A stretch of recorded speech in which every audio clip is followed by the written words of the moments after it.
I wasn't planning to go to the beach that day. Actually, I hadn't planned anything for the weekend except maybe microwaving some leftovers and doom scrolling until my eyes burned. It had been a weird few months. Not bad exactly, just empty. A kind of quiet that settled into everything I did. Living alone wasn't new for me, but lately, it felt less like independence and more like being forgotten. So when I woke up that Saturday to a rare streak of blue sky over Seattle, I just grabbed my keys and left. No plan, no swimsuit. Just threw on a hoodie, grabbed a book I wouldn't read, and headed toward the coast. The beach wasn't crowded. Off-season, chilly breeze, barely above 60 degrees. Perfect, honestly. I kicked off my shoes and walked along the damp sand, letting the wind numb my thoughts. Then I heard barking and yelling. It took me a second to realize what was happening. A golden retriever was out in the surf, way too far, struggling against the waves. And a guy, maybe mid-20s, wearing cargo shorts in absolute panic, was running down the beach calling out, "Leo, come on, buddy." L.E. He stopped cold when the dog went under. I didn't think. I just ran. The water was freezing. I still had my hoodie on, which was a stupid mistake, but adrenaline overruled common sense. I swam out past the break, searching until I saw movement, a flash of golden fur, barely above the surface. I reached out and grabbed hold of the dog's collar, trying to keep his head up while kicking back toward shore. By the time we hit the shallow water, my arms were shaking and I could barely breathe. The guy met us in the surf, falling to his knees to grab the dog. "Oh my God," he kept repeating. "Oh my God. Oh my God, Leo. Are you okay? Are you... Shit, man, thank you. Thank you." I sat back on the wet sand, coughing salt water out of my lungs. He looked at me, completely soaked and shivering, and for a second, he didn't say anything. Then, with this weird look in his eyes, he asked, "Are you okay?" I nodded. "Fine, just cold. Your dog's okay." "Leo." He looked down at the retriever, who had already started wagging his tail like none of this just happened. He's everything.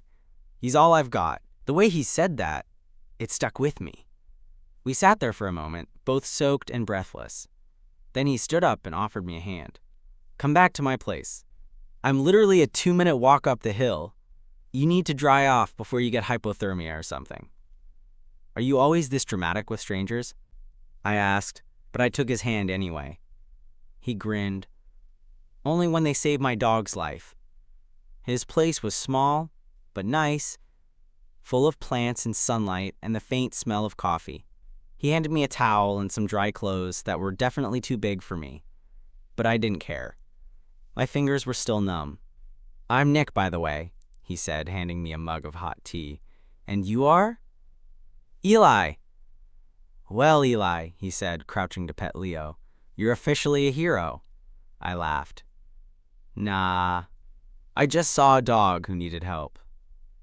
"Still," he said, standing again. "You didn't even hesitate." There was something about the way he looked at me. Not like I was some miracle or anything. More like he hadn't expected someone to show up for him. Not really. Maybe I knew that look a little too well. "You said he's all you've got?" I asked, trying to sound casual. Nick sat down across from me. "Yeah, my ex got the friends, the apartment, the coffee machine.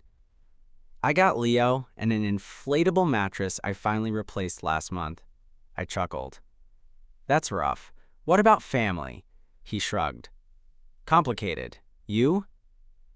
"Just me. Moved out here for work a couple years ago. Thought I'd feel freer than I do, I guess." Nick was quiet for a moment. Then he said, "Yeah, I get that." Outside, the clouds were rolling back in. The window panes shook with a gust of wind, and for the first time in a while, I didn't mind being indoors with someone. The silence wasn't awkward, just simple. "You hungry?" Nick asked suddenly, standing up. "I make a mean grilled cheese. Leo can vouch." "I could eat," I said. And just like that, I wasn't alone anymore. Nick made good on his grilled cheese promise. We ended up in his little kitchen, Leo curled up on a faded rug by the heater, snoring like he hadn't almost drowned an hour earlier. The place had this quiet warmth to it, chipped mugs in the cupboard, a crooked spice rack on the wall, and a window that looked out over the water. Nothing fancy, but it felt lived in a way my apartment never quite did. Nick moved around like he knew his space well, flipping bread, buttering both sides like a pro. I sat at the tiny kitchen table, warming my hands on a fresh mug of tea. "So," he said, glancing at me, "what do you actually do when you're not diving into the ocean like a lunatic?" I smiled. "Freelance editor. Mostly books, which is ironic because I haven't read one cover to cover in like 3 months. Burnout? Something like that," he nodded. "I get it. I used to paint. Like, really paint. Not just the occasional abstract mess. Haven't picked up a brush in over a year." "Why not?" Nick paused. "I guess I lost the thread somewhere. Breakup didn't help. Life got noisy." That hit a little closer than I expected. We ate in comfortable silence for a bit, the kind that comes with warm food and cold weather. When he got up to rinse the plates, I watched his back. The curve of his shoulders, the way his t-shirt hung just loose enough to move when he leaned forward. There was something so easy about being here, like I'd stumbled into the middle of someone else's quiet routine and somehow belonged. "Do you always invite strangers into your house after they save your dog?" I asked, half teasing. Nick turned off the tap, then leaned back against the counter, arms crossed. "Nope, first time." "Cool. So I'm special," he smirked. "Well, you're not bad to look at, and you didn't let Leo drown, so yeah, kind of a win-win." That caught me off guard. I laughed, unsure what to say, suddenly way too aware of the way his eyes lingered on mine. Not in a creepy way, more like he was checking to see if I'd noticed too. And I had, from the moment he pulled me out of the surf, honestly. "You, always this forward?" I asked, trying to keep my voice steady. "Only when someone's shivering in my hoodie and still manages to look good," he replied. I looked down, suddenly self-conscious, then back up, and he was still watching me, but softer now. Less flirt, more curiosity. I think we both knew we were towing a line, but no one stepped away. Later, after the dishes were done and Leo had relocated to the couch like a furry throw pillow, Nick offered me dry socks and a second mug of tea. "You can hang out a while longer," he said. "I mean, if you don't have anywhere you need to be." I didn't. That was the whole point of the day, to get away from where I was. And somehow, this felt more like where I was supposed to be than anything else had in months. So I stayed. We talked for hours about nothing and everything. Our favorite comfort foods. Shows we both hated but watched anyway. That time he accidentally shaved off one eyebrow in college and had to wear a beanie low enough to cover it for 3 weeks. It was around sunset when he looked at me and said, "You know what's weird?" "What?" "You showing up today. You saving Leo. It just feels like, I don't know, like I wasn't supposed to be alone today. That hit harder than it should have." "Yeah," I said quietly. "Me neither." We didn't say much after that, but we didn't need to. The sun dipped low, washing Nick's living room in gold, and I remember thinking I hadn't felt that kind of warmth in a long time. We sat on the floor, backs against the couch, Leo snoring beside us. Nick's sock-covered feet stretched out next to mine, close enough to touch, but not quite. He'd cracked open a bottle of wine, a half-finished red he found in the back of a cabinet, and poured it into mismatched mugs, muttering, "Don't judge me. Dishwasher ate my wine glasses." It made me laugh harder than it should have. "So," he said after a sip, "what's your deal, really?" "My deal?" "Yeah, everyone's got one. You moved out here for work, but something tells me there's more to it than that." I took a sip, letting the wine sit on my tongue a second too long. I guess I thought if I changed my scenery, the rest of me would change too. Nick nodded like he understood. "And?" I shrugged. "Still me, just in a different zip code." He didn't push. He just nodded again and leaned his head back against the couch. "Yeah, been there." There was a pause. Not awkward, but heavy. Then I asked, "What about you?" He exhaled through his nose, and I could see the gears turning. I moved out here with my ex 2 years ago. New job, new life, all that. Thought it would be our fresh start. Turned out it was just his. Oof. Yeah, one of those slow burn breakups. The kind where you stay too long hoping something changes. It doesn't. I didn't say anything for a second. Then, quietly, "I know that one." Nick looked over, eyes soft. "Yeah? Different story, same ending." He didn't ask for details. I appreciated that. We fell into a rhythm, small talk, long silences, shared sips. At one point, he tossed me a throw blanket from the couch, and our hands brushed. I caught the flicker of a smile before he turned his eyes back to the window. Outside, the waves were darker now, the last bits of sunset barely holding on. The beach felt a million miles away. "I don't usually do this," he said, almost too casually. "Do what?" "This. Let someone in this fast. Talk like this. It's not really my thing." I looked over at him. "You're doing all right," he chuckled. "So are you." That silence again. But this time, it felt charged. I shifted, leaning back more comfortably against the couch, and Nick did the same. Our shoulders brushed. Neither of us moved away. "I'm glad I came out here today," I said finally, breaking the stillness. Nick didn't look at me, but I could see his expression soften in the window's reflection. "Yeah," he said quietly. "Me too." A few minutes later, Leo let out a groan and rolled onto his back, legs in the air like he owned the place. Which, honestly, he probably did. Nick laughed and gave him a lazy pat. "Drama queen. He's got a good life," I said. Nick turned toward me then. Not fully, just enough to catch my eye. You ever think about that? How dogs just know how to be with people? Like they don't care about your job, or if you're doing life right. They just want you there. I looked at him. "Yeah. I think about that all the time." We didn't say anything after that. Didn't need to. At some point, I must have dozed off. The wine, the warmth, the rhythm of the waves. It pulled me under. When I opened my eyes again, it was dark outside. The only light came from a small lamp in the corner and the glow of the heater. Nick was still there, beside me, awake. He wasn't watching me. Not exactly. More like he hadn't wanted to move. His head leaned against the couch cushion, and when I stirred, he smiled sleepily. "You dozed off." "Yeah," I said, voice groggy. "Sorry. Don't be. You looked peaceful." I sat up a little, brushing sleep from my eyes. The room felt different now. Quieter, closer, like the kind of silence that comes right before something shifts. "You should stay," Nick said softly. I looked at him. "You sure?" He nodded. "I haven't wanted someone to stay in a long time. But with you, it feels easy." That word. Easy. It hit me right in the chest. "Okay," I said, just as quietly. "I'll stay." Nick gave me his bed. I argued, obviously. Told him the couch was more than fine, that I'd passed out on worse. But he wouldn't hear it.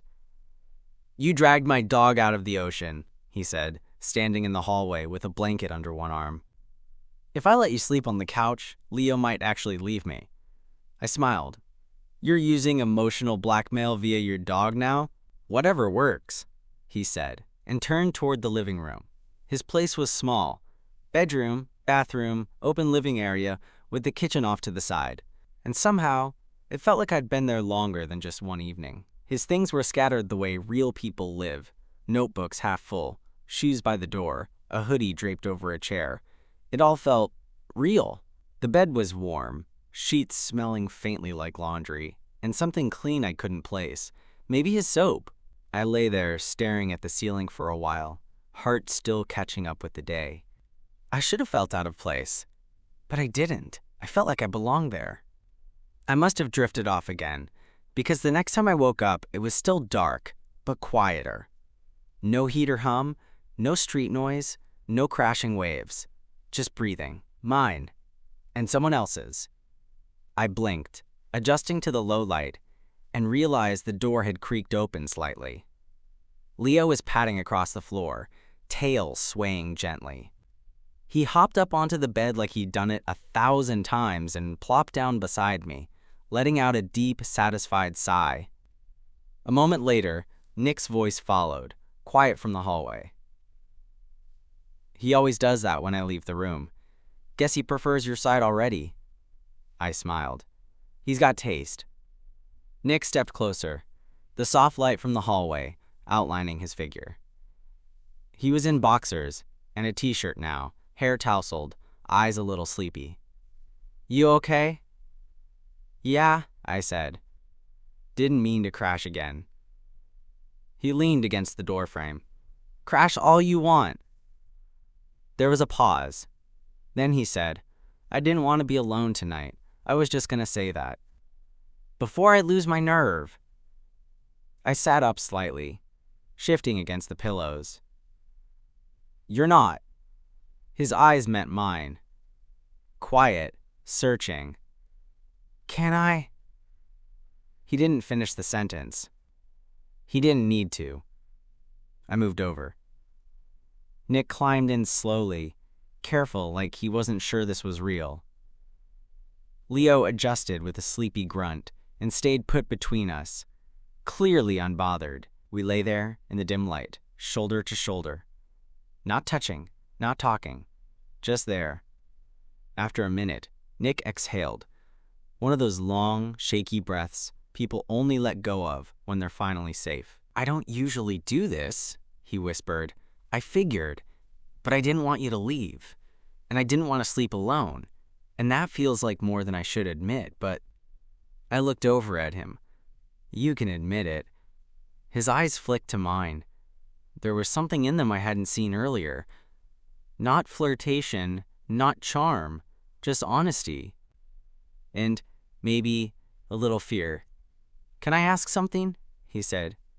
"Yeah." "Why did you run into the water like that? I mean, people hesitate. It's not normal to just..." "I didn't think," I said. "I just saw someone who needed help." Nick was quiet for a second. "And you always do that? Run toward people who need saving?" I hesitated. "No," I admitted. "Not always. Not enough. But today, it felt right." He turned toward me slightly. Our shoulders brushed. "It was more than just saving a dog. You know that, right?" I nodded. "Yeah." We lay there for a while longer, the room still and warm. Eventually, Nick closed his eyes and leaned in just enough that our foreheads touched the tiniest contact, like asking a question without words. I didn't pull away. When I woke up the next morning, the first thing I noticed was the weight against my side. Nick. His arm was draped over me, his head tucked into the curve of my neck. His breath was slow, steady, warm. Leo had shifted to the foot of the bed, but he was still close, still part of the scene like this with some long-standing arrangement. Like this was how mornings just were. For a second, I didn't move. Didn't even breathe. I hadn't slept next to someone in almost a year. Not like this. Not with ease, and I don't know how long I lay there thinking about how natural it felt, how undemanding, how absurdly simple it was to just be held.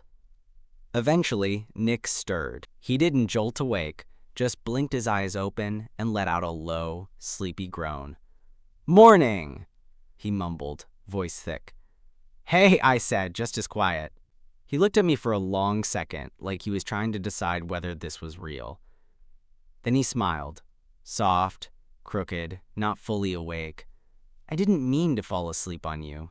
"You kinda did," I said, "but it's okay, I didn't mind." Nick rolled onto his back, rubbing at his eyes. "I haven't slept that well in months. We stayed in bed longer than people with responsibilities should.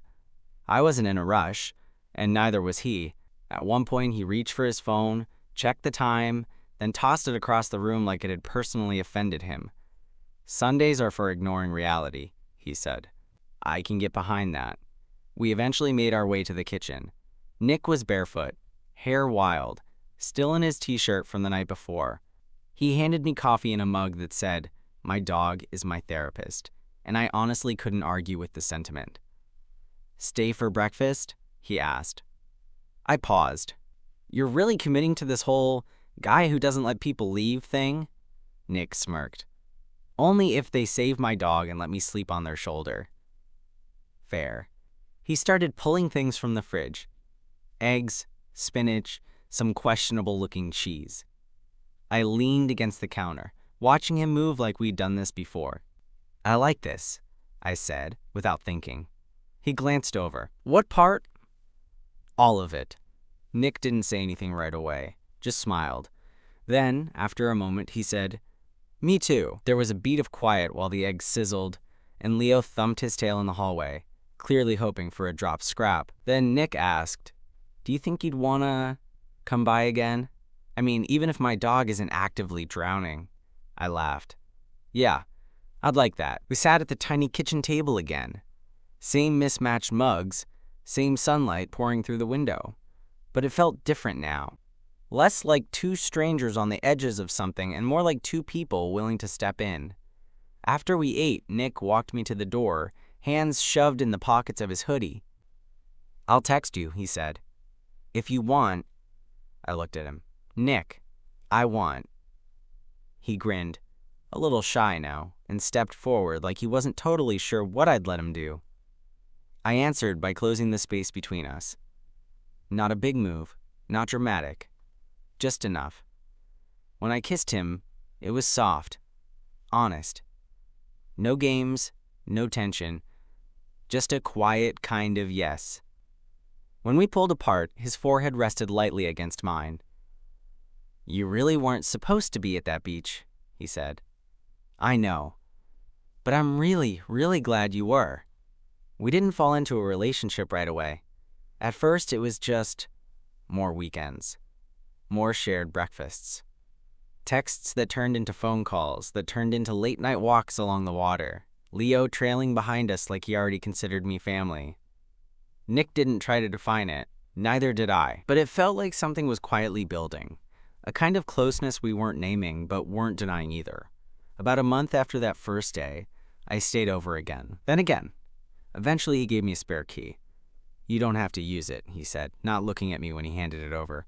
"But if you ever just want to be here." I took it, held it in my palm like it was made of something fragile. "I want to be here," I told him. After that, things blurred in the best way. Sunday morning routines. Grocery runs where we argued over peanut butter brands. Movie nights that ended in half-watched credits and tangled limbs. But eventually, life crept back in. The quiet chaos of work deadlines. My freelance clients stacking up. Nick's job shifting into long hours and late meetings. We weren't exactly fighting. Not yet. But there were moments where the space between us felt stretched thin.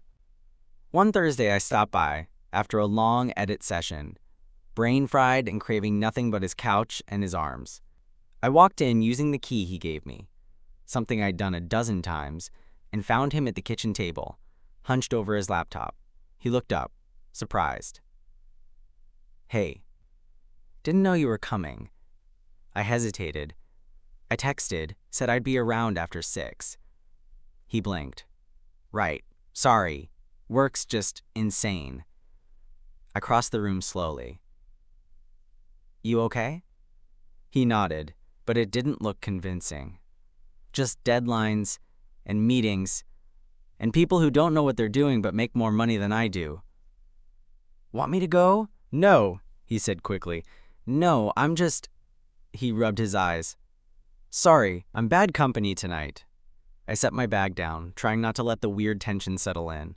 "You don't have to entertain me. I just wanted to be near you." Nick finally met my eyes. "You really mean that?" "Yeah, of course." He exhaled, and for a second, it felt like something let go inside him. He stood, came over, and rested his forehead against mine the way he had that first night. "I'm not used to this," he said, "someone showing up and staying." I'm not used to it either, I admitted, but I'm not going anywhere. He didn't say anything back, but I felt it in the way he wrapped his arms around me, the way his grip tightened like he needed it more than he could say. That night, we didn't talk much. We just curled up on the couch, Leo wedged between us as usual, and let the world drift past. Sometimes love looks like fireworks. Sometimes it just looks like showing up, again and again, even when someone's too tired to ask for it. It was a Sunday afternoon in late spring when I realized I hadn't been back to the beach since that day. Nick and I had been together, officially or not, for about 4 months. We still hadn't labeled things, still hadn't done the whole relationship status talk. But I was at his place more than mine.